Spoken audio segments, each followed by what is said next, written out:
Hey everyone, so today we're going to be talking about photo projects, but specifically how to edit down a body of work and ways to kind of sequence things and how to work with image pairs and how to best present things. And this is something that I've wanted to do for a while now just because it's not often talked about in the online space and it can be a bit of an unknown if you're new to project-based work. So reached out to my buddy Noah Waldeck at Subjectively Objective. It's the publisher that I worked with for my book, An American Mile. And we had been speaking for a little bit about doing a video like this where I sit down with him and we have a conversation and I just pick his brain and ask him a bunch of questions when it comes to the process. So hopefully this gives you some things to think about, some information, some tips, some different approaches that'll help you with your own work. And I'll say as well, Noah just launched his own YouTube channel. This is one of his compilation books, but on that channel, he does book reviews. I think he's going to be doing a bunch of videos talking about process, a number of the things that we're going to cover in today's video. So I'll put a link below to his channel. Go give him a follow, subscribe to it. I think there's going to be a lot of really helpful stuff on there in the future. And again, things that aren't covered too often in the online world. Also, this is a pretty long conversation, so down below there's some timestamps to specific topics and stuff if you want to jump around. But other than that, we'll just get into it and I'll follow up with you at the end of the video. Okay, so Noah, thanks for doing this, man. I know we've been talking for a while now about getting together and talking about projects and me being able to pick your brain about editing and sequencing and all these things. So I wanted to start today just talking about projects in general and specifically like the different ways to approach a photo project. Like what can they be when it comes to like the creative approach or the direction? Because obviously there's not, one specific way to do things. Well, thanks for having me today, Kyle. Looking forward to talk about this stuff. And to answer your question, I think there's really two main ways you can approach a project.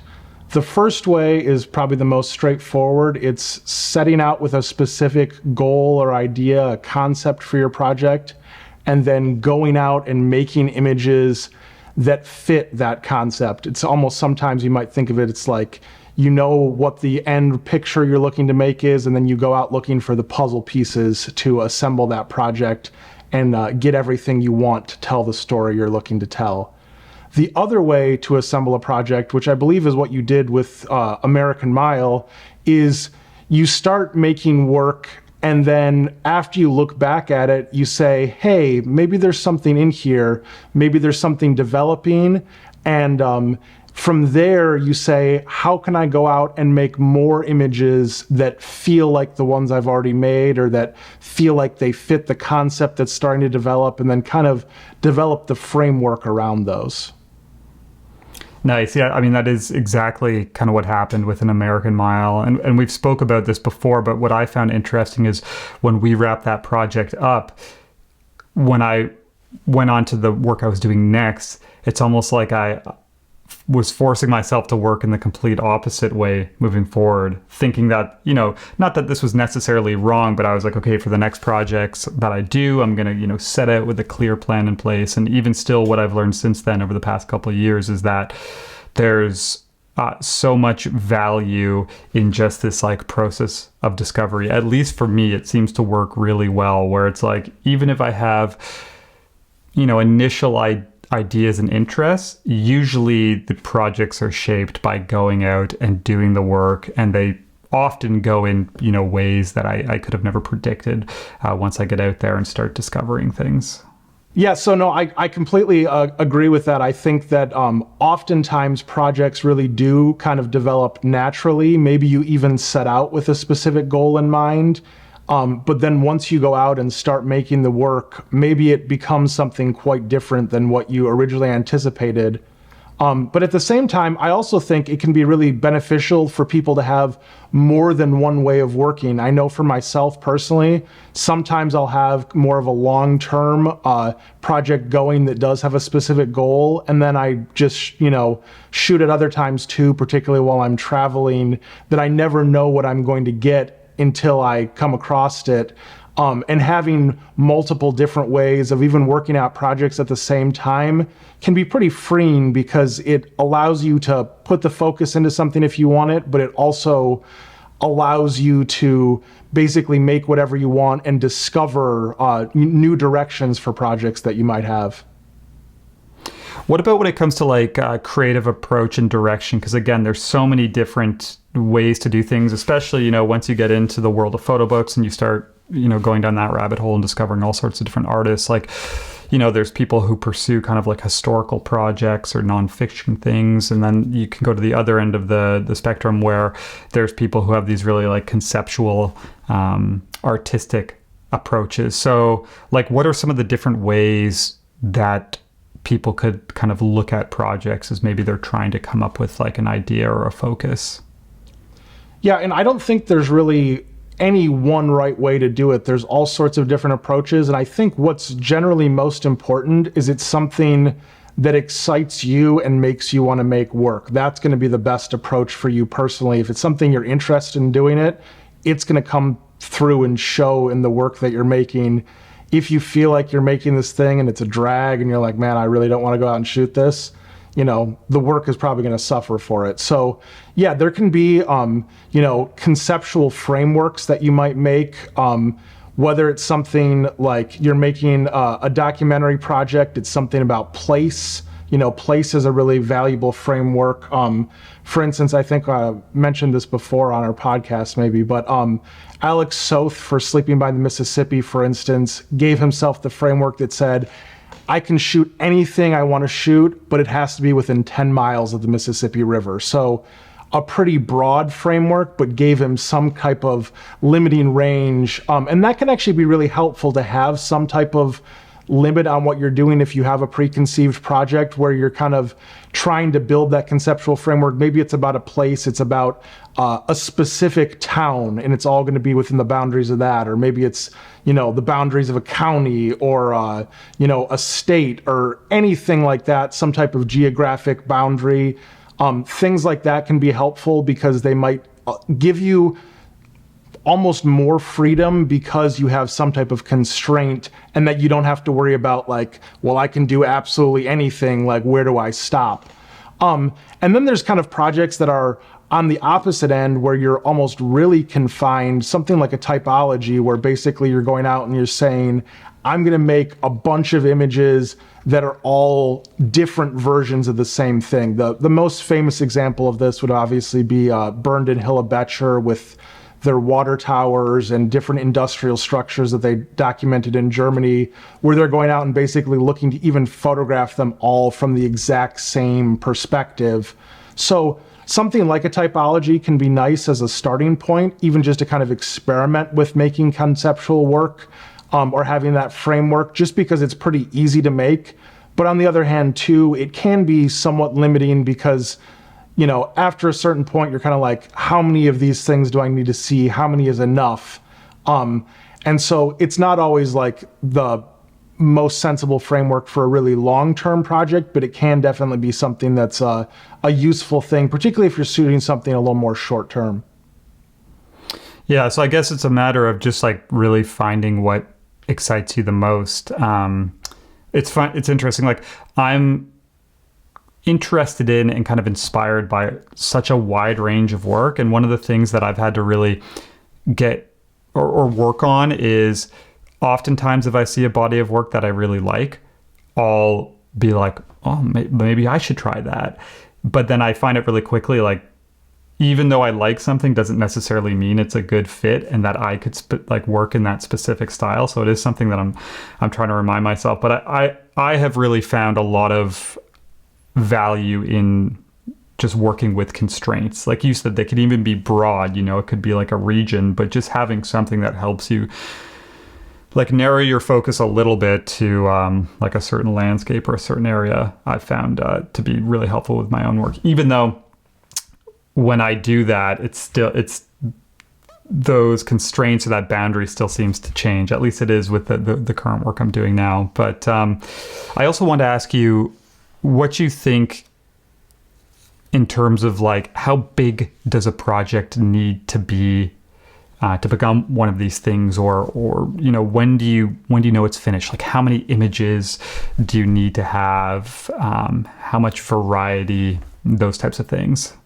I think it varies. There's no set limit on what a project needs to be. There are some limiting factors of what it becomes, what it can be in the end. Like, if you make a project and it only has 10 images in it, you're really not going to be able to make a photo book out of that. It's just not enough images to fill up a book. Even a relatively small number of images in a book, you might have 30 or 35. Some of Todd Heido's earlier books are like that. Sleeping by the Mississippi, I think has like 47 images in it, which is a pretty tight edit, although I'm sure he made hundreds of images to get down to that 47 that are in the final book. So it depends on the scope of the project. Some projects, maybe it makes sense for them to be pretty small, and you've kind of said everything you needed to say with a relatively few amount of images.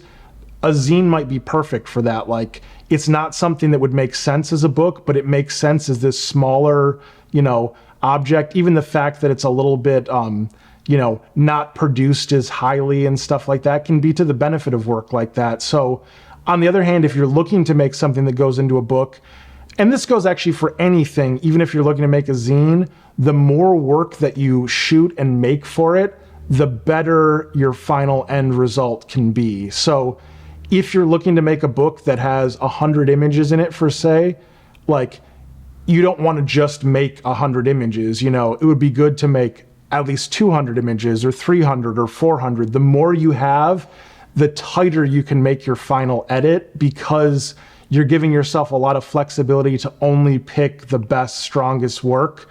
So if you only make 20 images and you're planning on using 20, some of those images might not be your strongest work. It might benefit from cutting some of those. But again, if you make 40 images or 60, or even 100, to get down to 20, like, you're probably going to have a really tight, cohesive 20. And so the other thing I want to just say is that it really depends on the work you're making and how you feel about it. Some projects that maybe you anticipated, like, I'm going to work on this project for years, and then, you've been making it for a while and you're like, I just don't feel like I have anything else to say for that project. You're not motivated to do any more shooting for it. Maybe it's reached its natural conclusion.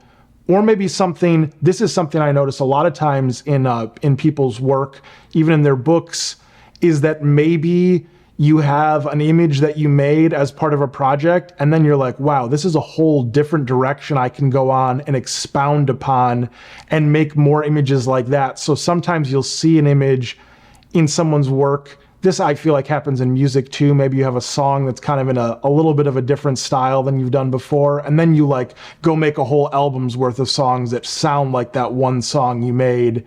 Same thing can happen with photographs. Like, you make a photograph as part of a project, and then you see it as kind of a way, I'm going to go down that path now and really explore that thing I just dipped my toes in before. And so there's really, a lot of different ways you can approach it. All right, so we've spoke about the different ways you can approach a project, what they can be, long-term, short-term, how to present them and things like that. I want to talk now about image selection. And obviously, being a publisher, you see a lot of work, submitted to you. So how important are things like consistency and variety and theme and story? Like, what do you think are some of the most important things people should keep in mind when they're trying to build a body of work for a specific project?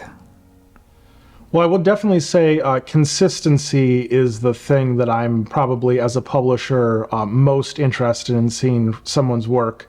Photography is a medium that, even if you're not a great photographer, you can make a great image. Like, it's a mechanical process or a digital process now, and so, like, maybe you just happen to be the right place at the right time, the light's great. Anybody can make one great image. What really sets you apart and says this person's got great work is when you see it and you're like, wow, you have a lot of great images. It's not just a fluke. It's something you can do over and over again. That's the work, particularly when I'm looking for something with a book.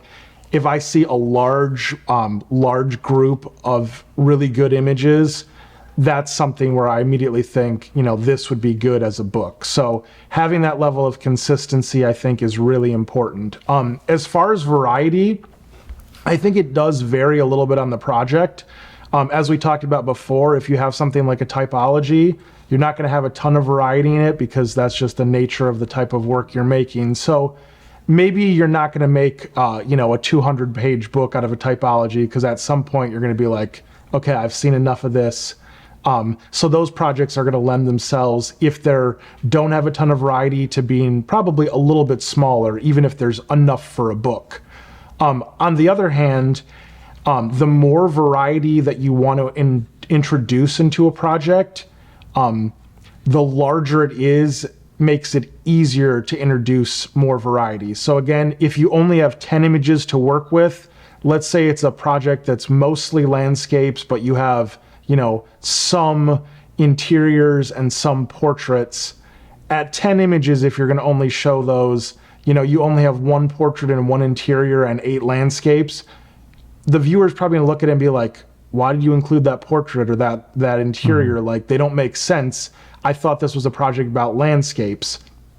Now, if you have 100 images, you have so much more flexibility to start including those things, even if they're a smaller percentage of what makes up the whole project. Then it's still a reoccurring motif, something you come back to and, can be sequenced into the book in a way where it's like, oh yeah, we're getting to see a little slice of that again. It's something you keep coming around to in a more cyclical way.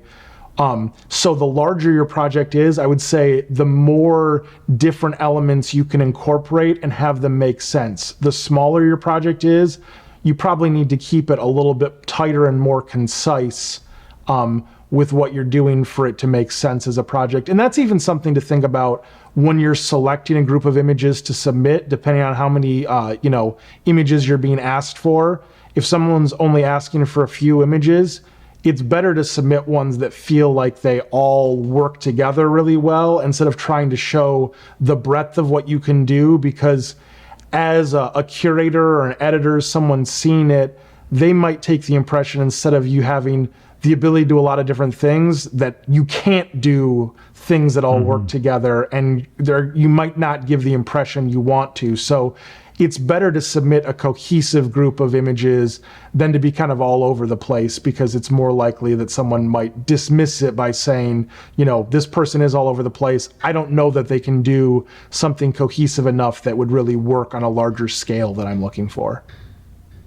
Yeah, that makes a lot of sense. It is interesting hearing you talk about with a larger project, you can start to incorporate more. But I guess even with a large project, if you are going to start working in variety, I guess it's still important to make sure, again, that there is a number of those different images versus, say, like 100 images in a book with one interior. You're saying even if it is a larger project and you are going to incorporate something that's different, you would still want to have some like a number of those images, so it could become something like a recurring motif rather than just like a book of landscapes with 2 interiors or something.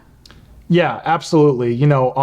There's no fixed rule, but definitely if it's something you do, you need to do it at least a few times minimum in order to make it make sense. If it's a smaller series, maybe you need to do it, at least 3 or 4 times. If it's a larger series, it might need to be even more than that. And that can be something too, where maybe you end up making these images and they're really great images, but because it's not something you do that often, it doesn't end up being something that works in the final edit of the book. With An American Mile, and you can show these images, there was a couple of images we had that we both really liked. They made the final rough edit of the book, but what happened is they were images that had kind of a different perspective. There was, more looking up at a sign or looking up at a gas station awning. And although you had some even other details, none of the other ones had that, like, I'm looking up at something perspective. Is either more of a straightforward landscape or, again, more of a close-up detail, but it didn't have that. It was a different feel, even though they had, they were shot by the same photographer. They had the same, tonality and palette as the other images, but we weren't able to work them in where they didn't feel like when you got to them in the sequence, you were like, why is this coming? It always felt a little bit jarring, and the book was stronger to not include them. So that's an important lesson too. Even if it was your very best image in a project, if it's so different from the rest of the project that you don't feel like you can really make it included in a cohesive way, it can be better to just let that image go and, use it for something else later than try to shoehorn it in where it doesn't fit. Yeah, that was one of the most interesting parts for me of taking this work, however many images there were. I think we're getting up near like 600-700 or something like that. And then narrowing it down, because obviously like initially for me, I could go into that folder of work and right away be like, these are the here are my 20 favorites. It's like as you make the work over the years, you have these favorites. And a lot of them did end up in the final edit and in the book once it was finished. But there were some for sure that, like you said, either were very different or even just ones that we both enjoyed that just didn't fit. And obviously, when we get into talking about sequencing, we can discuss that a little bit more. But this actually fits well. One of the things I want to ask you next was when it comes to image selection. Let's say someone feels like they're working on a project. They feel like they have, a pretty large enough pool of work to pull from. What do you think? Like, what's the best approach to kind of dig into that and start figuring out what you want to include in the finished piece? Again, obviously I had, your help, and you have a lot of experience, and that was huge for me. But what about someone who's even just, say, working on their own, who's quite new to this? So I will say, even if you don't have someone like me to work with on your project, having, someone who's a trusted advice you can get, whether that's a friend or a family member, ideally someone who's going to give it to you straight and is not going to try to sugarcoat things too much and tell you absolutely everything's great. Someone who, will give you some critical feedback. It's really helpful to have someone you can bounce those ideas off and see what they think of images, how they read to them, because you as the photographer are, editing your own work is probably the most difficult thing you can do as a photographer, because you don't have any distance from it. You're always going to have, memories and associations that you have from images that maybe no one else in the world is ever going to see them that same way you do, which can be a good and a bad thing. Sometimes maybe you have this great memory of making this image and everyone else is going to look at it and be like, there's nothing really there. I don't know what you see in this. And part of why you love it so much has to do with the good feelings you had making it. On the other hand, it might be the opposite thing. Maybe you have an image that's actually a really great image, but you were having a bad day when you shot it, or like the light wasn't quite the way you wanted it, or like you thought, oh, if it had been just this other way, it'd have been better. No one else knows that, though. They don't know that like it wasn't the perfect moment that you thought it was. It's still a great photograph, and so no one else is going to see that. And so since you're too close, sometimes it can be really hard to make those decisions. You'll want to include things that really should be cut, or you'll dismiss things that are really good and should be included. So having someone else to bounce that off is really helpful. If for some reason you can't and you really are working on it alone, my best advice is try to give yourself some distance from the project. Maybe don't, make your edits right away after you shot them. Come back to them after some time. See, how are you really feeling about this? Because sometimes right when you make something, you're excited about it, and you'll look at it later and you'll be like, you know what? I don't think that was as good as I thought it was. Or you'll look back through something later and say, oh, I didn't really think much of this at the time, but this really was good. And, giving yourself a little distance, trying to be as, unbiased as you can will help you to make those harder choices that you need to make. What about, again, we'll probably get into this a little bit when we talk about sequencing, but when it comes to that initial selection or deciding what to choose, one of the things that I think happens often, maybe especially for people who are doing their first project, is it can be really tempting to just go and pick all of the, like, we've spoke about this before, but like the greatest hits images, right? Like whichever ones are your favorites and have been most popular, and all of a sudden it just becomes this this book or this, website or whatever it is full of like, yeah, the loudest images possible. So like, how important is it to, I guess, try and see past that a little bit and look at other things? Because I know, not that that was necessarily my intention when we were looking at an American Mile, but one of the things that happened is there are a bunch of images that, I made my selections, you made your selections, and there were images that you had picked that I was like, I would have never chose that if I were doing this by myself. But then when I saw those images in the sequence and paired up, they just worked so well. So if someone's working by themselves, like, how do you think what's a way that you can avoid just going and essentially kind of selecting all of your loudest favorite images? Yeah, well, I think it's really important when you're making your selection is that before you get into the, the sequencing or the process of making image pairs or anything like that, you do want to have what I would consider to be a rough edit, something that you've cut out the ones that you're like, there's really no chance of including them. They're just not good enough. It's going to bring down the project by having these, ones that are not up to the same standard in there. But at the same time, though, you do want it to be a rough edit. You can't make your final selections until you see how they're going to look in the book. So I guess my advice would be, don't edit things down too much before you get into the process of actually thinking about how these images are going to work together. Because if you do, you may be cutting out some things that would work really well, because sometimes in a book, you do want there to be this rhythm to it.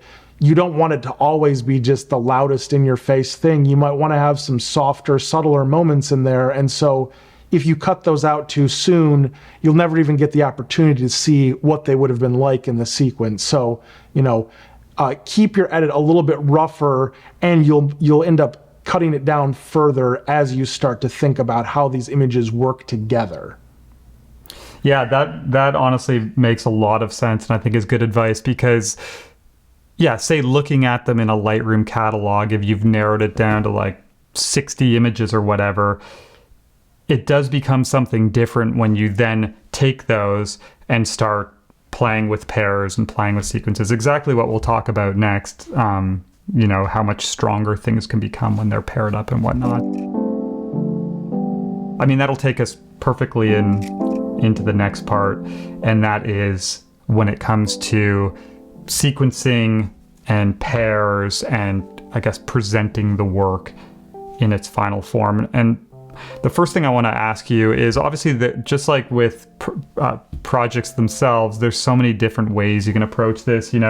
Obviously, I have all the books I have here right now are by you. Obviously, my book and then a couple of your compilation books. But obviously, with a lot of the other photo books I have, you see the approach to presentation and sequencing done so many different ways. So maybe you could just talk on those a little bit. Obviously, it's very clear that you're a fan of working with pairs, but obviously, there's single images. There's people who do, get really creative with doing things that are split across pages or spreads and different sizes and locations. So like, how do you decide which route to go?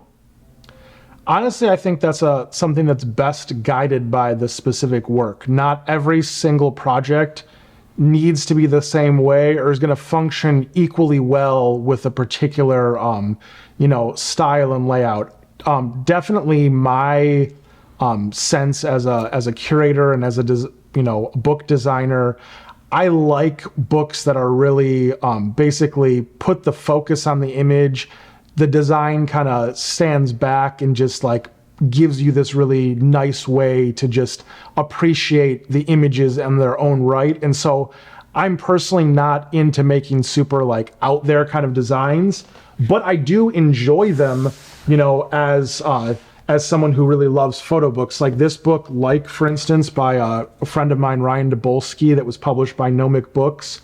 And Jason, who runs Nomic Books, really, as a designer, he's really big into things that, get a little bit more out there, that I would consider to be more of almost like a salon style kind of book, that have images that change size, they move around, they're even different amounts of spaces away from the edges of the page, very dynamic feeling, like pretty out there kind of design, even sometimes incorporating text and things like that.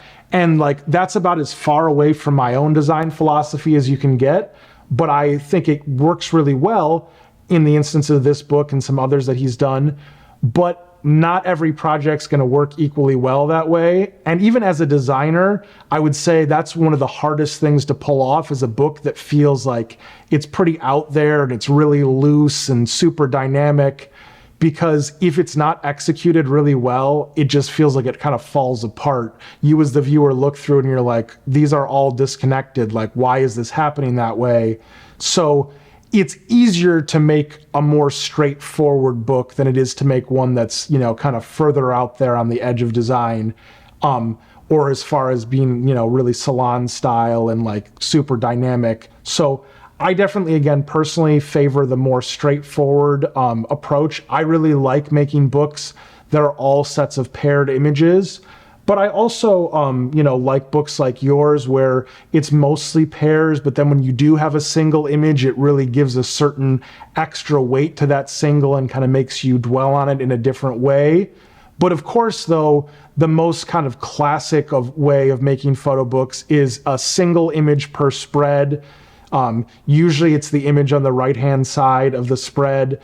Sometimes if you're getting a little bit more adventurous with it, it will move to the left side, or they're all on the left side, something like that. But when you do have a single image on a spread, what you are getting from that is it really does direct all your focus to that one image. And that can be great. I mean, that's why it's been used so much, because it's a very effective way to really draw your attention.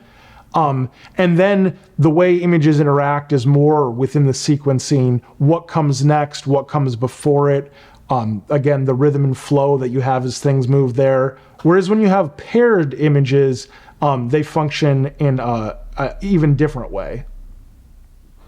Yeah, it's interesting because I very much like the single image or the paired approach, just because it's like it's like the easiest, gives me the easiest, kind of most impactful viewing experience. But I still, like you, I do appreciate some more creative approaches when it feels like there's a reason for them being that way. There's books that I've seen before that have had a very kind of scattered or creative approach, but it's just felt like it almost just feels like it was done just because, to be different. And in a lot of those situations, I feel like it has a negative impact on the viewing experience. There is one book, I don't know if I have it here. Let me see, one sec. I got one example here that we can maybe look at quickly of like an impactful approach. So this book right here, this is one that I really enjoyed. Chloe Dewey Matthews, so Thames Log, and she did this book, which is following the River Thames here in the UK. But I read what this approach was called, the fold that was used. I can't remember what it is, but it's basically like the images, I don't know if you can see that, flow, like in some cases, onto the next page. You know what I mean? Yeah. And it's like that for the entire book. Obviously, as you it's this travel down the river, right? So there is this kind of intentionality behind it. It obviously makes the viewing experience a little more difficult if you wanted to see an image in its entirety. But it is something that I did come to appreciate, just like the intentionality behind it. The work itself is great too. I don't know if you've ever seen anything like that before, but this is just this is an approach that came to mind when we're talking about, getting creative with the way that you display things with intention behind it. I found this really, really interesting. Yeah, I actually haven't seen that book before, but that actually does look like a really good example of doing something that is a little more out there design-wise. But what it does is anytime you're doing something that has kind of a different, unique design, you're sort of forcing the viewer to see or experience your images in a certain kind of way. sometimes as the viewer, you may find that a little bit frustrating. You're like, I just want to see the image. Like, let me see it. You made it so difficult for me. But when it's done well like that, what it can do is make you experience them in a way you wouldn't have considered before, and it gives you a certain type of experience. So again, maybe it's almost more of a little bit like a more experimental type film that you're watching, where you're like, wow, that was kind of out there, but like I really enjoyed it. Like it made me think in a new way, gave me a new perspective on things. So again, when they're executed well, I think that can be a really fun way to approach a project. It's just about, can you execute it well and pull it off? And not everyone can. And so I probably see more books like that are trying to be out there that aren't executed well than the ones that I see that I'm like, oh yeah, you did something a little novel and a little bit different, and it really works for me. When it comes to starting to build out a sequence for, say, a zine or a book or anything, how do you decide on what to start with and what to end with? I guess as an initial question. So personally for me, I'm really big about having, a strong ending and conclusion. So, I want to come in off the bat with images that really feel like they're, kind of grabbing you. I want to go out with images that feel like they leave you with kind of the right type of lingering, like, yeah, that was a good book feeling to them. And it doesn't matter whether they're, survey style books like these two here. That's the approach I'm going for. I want to grab you. I want to leave you. In this instance, this one I was really, everything is narrative. This book I was really looking to have the last sequence kind of stick with you and feel like there was a sense of kind of mystery to the story that the book was telling. In the example of your book, for instance, we start out with a very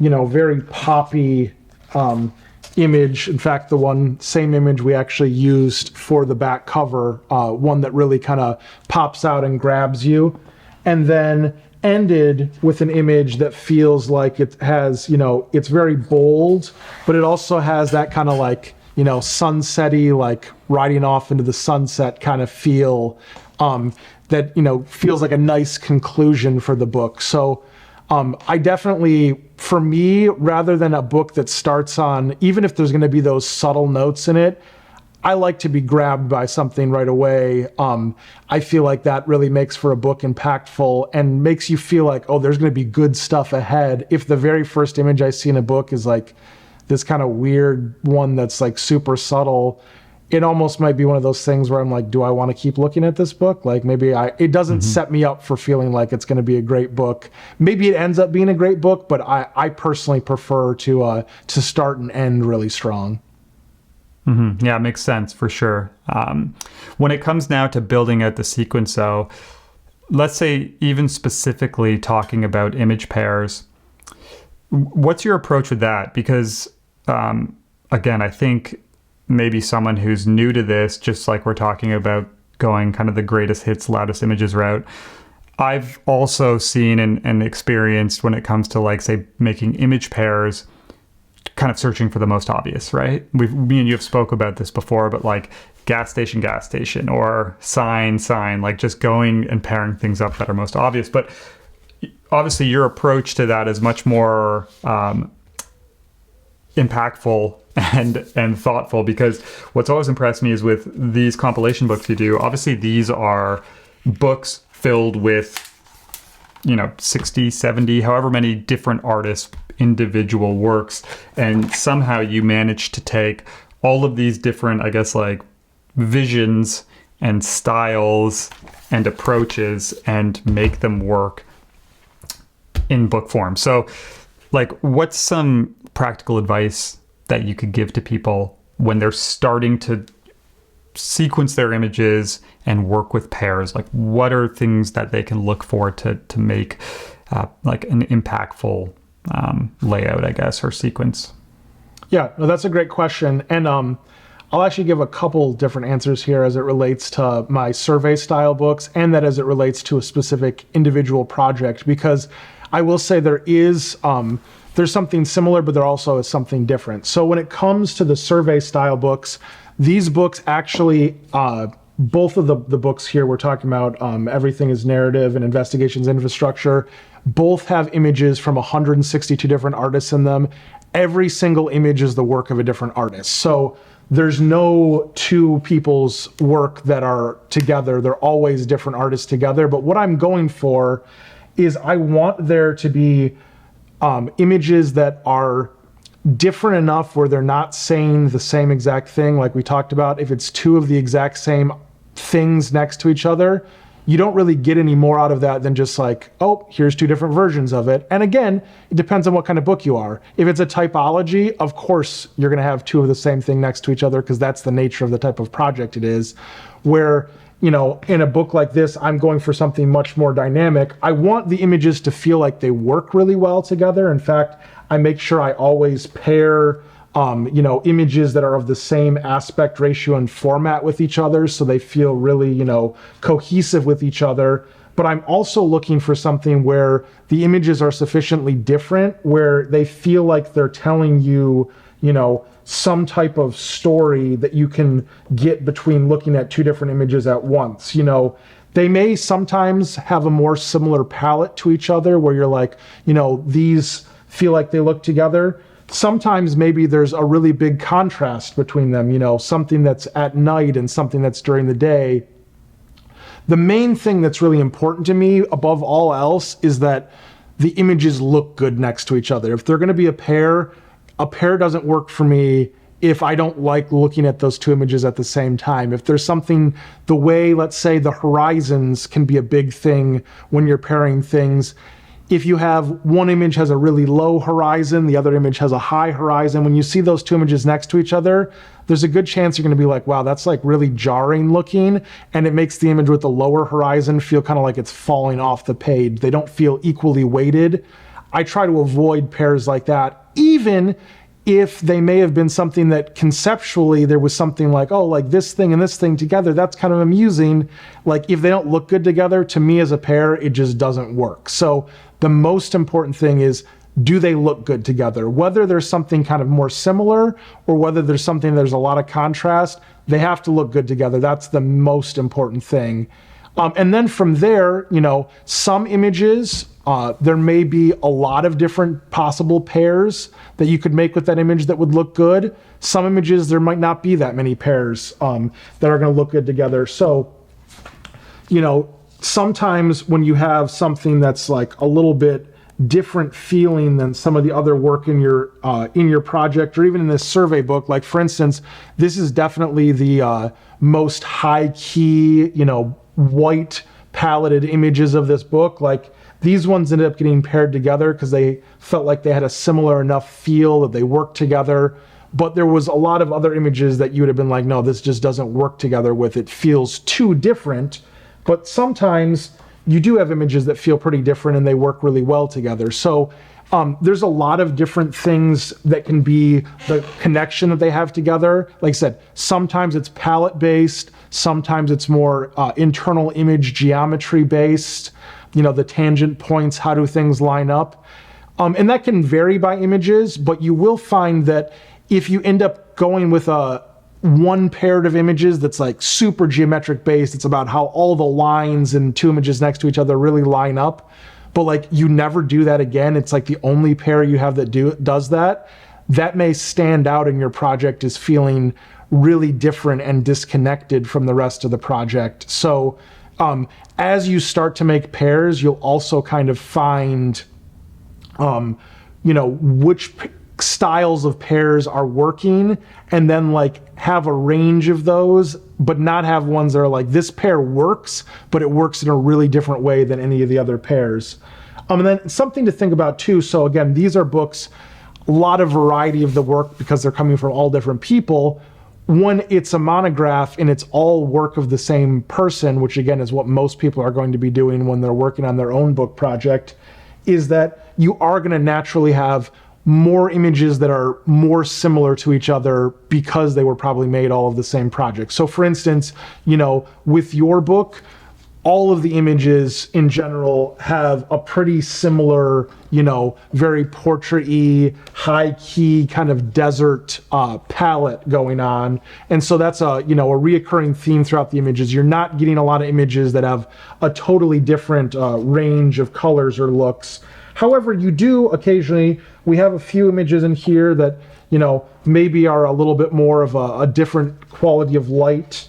We have some that, maybe have a little bit more of a darker mood to them, even being a couple ones at night.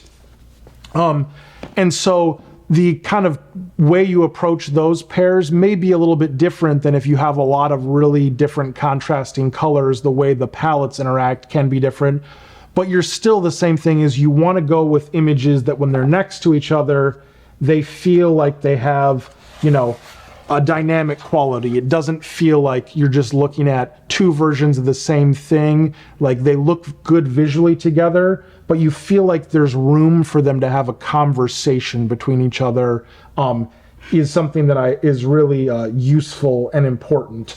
Another thing to think about too, as you're pairing things, is sometimes if you have an image that can be difficult to pair with something else, and you have, for instance, landscapes and interiors, a lot of times you'll find that an interior and a landscape will go really well together because they're not fighting for the same, again, geometric space of the horizon. The inside of an interior kind of allows you to, have an image terminate in a way that it doesn't feel like it's fighting against what's next to it. And so I often find that can be a really useful, approach to have the interior and the landscape together. Can work really nice. It can be really dynamic. Same thing with when it comes to if you have portraits in your project. Having a portrait alongside of a landscape can be really nice. There's a lot of space between those things. They can talk to each other as images, but they aren't saying the same thing. Now, here's another example, the person, this is a person in an interior. Things like that can be really nice because there's kind of a built-in contrast between them. However, if you have a project that's mostly portraits, obviously you're going to be pairing some people together then, and that's obviously going to have a different feel. If you have a project where it's more of a documentary project where portraits are something that come up occasionally, but they're a smaller part of the project, the way you can assemble those images is different than if it's mostly portraits and maybe there's some other details or landscapes or interiors or whatever. That's going to have a very different feel when you're pairing those. And so it really does depend on the character of the project, whether you want to try to keep things, separate or whether you're okay with them being together. Another example, let's say you have some cars in some of your images. If you only have a few of them, you probably don't want all of those cars to appear back to each other because you're going to be like, oh, another car. But again, if your project's about cars and they all have cars in them, well, that's not even a consideration. Of course, you're going to have cars next to other cars because that's what your project's about.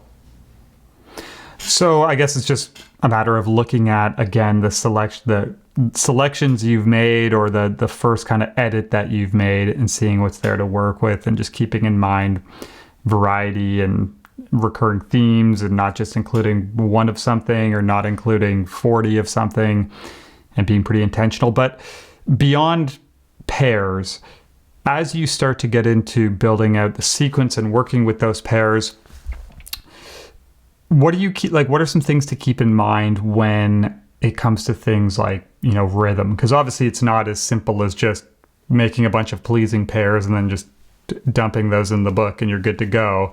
The pairs then become part of something larger. So what are you looking for as you start to build out how the book's going to be from start to finish? Yeah, that's a great question. So much like with pairs, I'm looking for things to feel like they're dynamic and have some type of conversation with each other between the images, something that's more than the sum of their parts.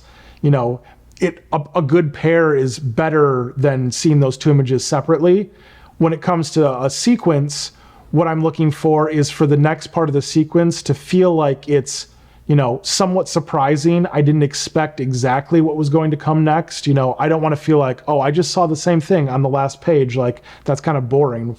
Or I don't want to have something that's like so different where I'm like, whoa, like that doesn't make any sense. Why did I just see that, back to back with the other thing? So, sometimes what you're looking for in a sequence is, depending on what you're doing, sometimes maybe you'll have a stretch where you do have a bunch of things that have kind of a darker mood, and then they kind of lead into something with a brighter mood, or maybe you're working to a certain kind of place in your rhythm and flow. Like, some books kind of start one way and take you to a different place.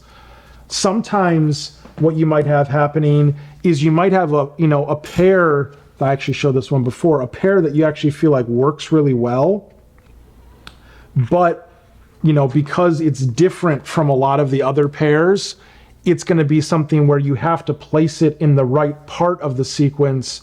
Otherwise, you're going to be like, wow, that's going to be really jarring, and it's not going to feel like a good transition. It's going to feel more like a really shocking jump cut in a film, which I guess if it was the right type of project where you really want to kind of introduce something that like is rhythmically jarring to people, that could work. That's not the type of project I'm looking to make. So, when I'm looking for the spot, where do these images fit in with each other? This was the pair I was referring to, a little bit palette different than a lot of the book.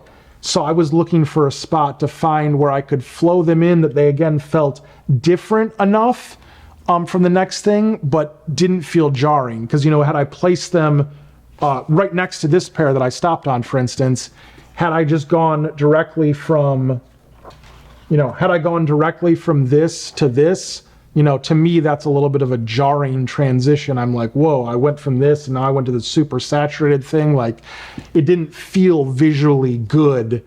And so that's what I'm looking for. I mean, you are gonna have this rhythm and flow as far as the content of what your images are doing. That's something I also think about too. Same thing with pairing. Like, do I have the same things back, next to each other? In the sequence, do I have the same things back to back? And again, if it's something, there's only a few of them, I probably don't want to put those things back to back in the sequence, because it would feel much more satisfying to spread them out, come back to them later as a reoccurring motif. Whereas if I see them just like, oh, I just saw that, but then you never see it again in the book, you're going to be like, wait, I thought there was going to be portraits in the book, but you put all 5 portraits in the first half of the book and the second half has none. You're going to be kind of like, what's going on here? Whereas if you spread them out, again, you give something that can be nice to the viewer. You also can even give the viewer kind of like callbacks to, hey, I saw something like this before, but here's the slightly different version of it. That can be really, exciting to the observant viewer, that they're like, oh yeah, I saw one like this before, but like now we're going back to it and it's slightly different. I like to give people the opportunity to like have something that can reward them for their effort at looking at it, instead of just giving them like, here's the super obvious things. I put all these images together, all the pairs that were similar, I put all those together, and then I just kind of totally move on to something different. I like to keep it where, again, it feels like there's a thread running throughout it.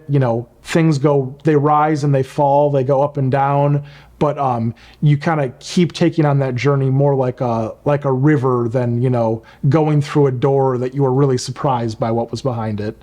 So the last thing that I wanted to ask you is just maybe if you could give any advice for people who are interested in doing a zine or a photo book, maybe like the best steps to take to get things rolling. Because again, as much as I loved doing an American Mile, and as much as I personally have goals for more books in the future, I do know it's a very, very big process. And I love the idea of encouraging people to just start and do something even small that they can just do in a relatively short period of time to get that experience and to start doing something different with their work. So is there any advice you would give people who are maybe looking to do their first printed project? Yeah, no, I mean, I think the first step is definitely, go out and start making work, see what becomes of it. And again, make as much work as you can, try to expand if you've only made really small, or projects, or you haven't really made any projects, you're just kind of shooting and making, images that you feel like work nicely, I mean, that's great. But like, try to expand and say, okay, I have something that I've made, I liked this, take it and expand upon it, make more, give yourself something more to work with so you can have a printed project. Even if that's something, it doesn't have to be a ton. Zines can be really small, you can definitely, I publish a series of zines that only have 11 images in them, so they're pretty small and concise, but that's enough that gives you, it can give you a real feeling or mood when you look at it, that you're like, yeah, I saw this group of images and they worked really well together, and it left me with something, even though it's not, expansive. So definitely, you can start small, experiment with making some zines, whether you're using a print-on-demand service, even something that you're hand binding, can be a great way to kind of get yourself in that mind frame, start experimenting, and maybe, you make a zine of something and you keep working on it. The zine doesn't have to be the final result. That could be something that later ends up becoming a photo book. Even for instance, I featured Your American Mile work in one of my mini monograph zines several years before we did the book. And you had, I believe, expanded upon the work quite a bit since I originally did that. Like, a zine can be kind of a good interim step. Again, like musically, maybe it's more like an EP. You're going to put out the full album later, but it's something that you allowed you to put something out there. And even again, like I said, it's not even something you necessarily have published. Maybe you're just making, handmade, print on demand, just one copy for yourself. That can be a really useful way for you to see, how does this actually work and function in print? Because that can be quite difficult if you've never seen something in print before, knowing how it's actually going to work. This is actually a little bit off topic here, but something I think is a really useful piece of advice that I always do. The very final step before, when I'm deciding on my sequence, before I'm going to send something off. And again, when you're printing actual offset printed books, there may be some confusion about this with people, but you don't actually get a final finished copy of your book before they make them all. You only get that, what they call an advance copy, after all of your books are already made, because part of the way that process works is they print all of it and send them off to the binder. It's not like they're just going to make one. It would be really inefficient for them to do it that way, and they would charge you a ton extra to make just a single copy, because basically they have to do every step of the project, but just for one. Part of the cost that brings the per unit costs down of making books is that they do them all at once as a more of a commercialized industrial process. And so something that I find very helpful is kind of the final thing to do. I always load a PDF of the spreads of the book onto my phone or a tablet or something like that, and use a PDF viewer, either like on an Apple device like the Books app, or there's even like an Acrobat app that works really similarly, that as you swipe through it, it gives you like a little kind of animation almost of like the one page leaving and the next one coming in. And I found that to be the closest digital experience to actually looking at a physical book that there is. And so that is what even if I've decided on my sequence, I feel good about it, flipping through it in Illustrator, I always do that as one last step to say, hey, does it really have the feeling that I want as someone flips through it? And occasionally there'll be something that while I was looking through it in InDesign, while I was looking through it in InDesign, that, it felt good there, but when I'm flipping through it, I'm like, oh, that transition isn't quite as smooth as I thought it was. That's a little more jarring. Like, maybe I want to rethink that. And giving yourself that opportunity to kind of preview what the experience of looking through a book is going to be, I find that really helpful, because it's not something you actually get when you're publishing a book. Now, if you are doing zines, you're doing it more by hand, you definitely, can do that and kind of flip things around, or even it's not that expensive to get a one-off print on demand made of a book or a magazine if you're experimenting for the first time with it. Again, I have a lot of experience and can pre-visualize what things are going to be like, since I've had a lot of projects in print. But Giving yourself the opportunity to experiment a little bit and see how things are going to work, I think as you're growing and developing can be really helpful, because you'll always learn something. Every book project I make, I feel like I learn something new from it, and it's something that I try to apply going forward. Nice one, man. That's awesome. It even kind of makes me excited and gives me ideas. It's so funny, like I have the work that I'm doing in North Wales, Slate City, and I know it's a long way out from being finished just because of time constraints, being able to go and make that work. But I'm like itching to see it in printed form. And even just hearing you talk there, like maybe not make a zine to sell, but it even kind of inspires me a little bit to like put together 10 or 15 images and, print them out on the cheap and see what they look like together. But yeah, that's great, man. I think there's a lot there for people to think about. And yeah, thank you for taking the time to do this. I'm glad we were finally able to pull it off. And yeah, we'll have to do it again and maybe expand. We'll see what people say, or maybe we're going to put out a Q&A next time and expand on this even more. Okay, so that's going to wrap this one up. Hope you enjoyed this one. Like I said at the start, it was a pretty long conversation, but I feel like there's a lot of good stuff in there to hopefully help you out with your own work. I know that, the process of doing an American Mile with Noah, I learned a ton, but every time we talk as well, I take some things away. So yeah, anyways, maybe we'll do a part 2 in the future. Q&A or something could be fun where you guys submit questions, because I know there's a lot to talk about and a lot more specifics that we didn't cover today. But I hope this kind of gives you a start and helps you out with your work moving forward. And yeah, that's it for this one. Go check out Noah's YouTube channel. And other than that, just want to say thank you for watching, and I will see you very soon.